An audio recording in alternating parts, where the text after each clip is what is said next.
So ito yung CCTV camera natin, yung tinatawag ng trail camera or wildlife camera. Nilagyan ko rin pala, pero backup lang yan. So kahit na hindi siya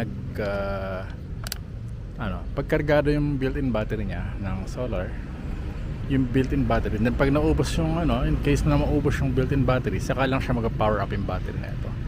So i-on natin, i-set up muna natin yung camera. Ayan, trail camera po ito So i-format lang muna natin yung card para sigurado. Okay, so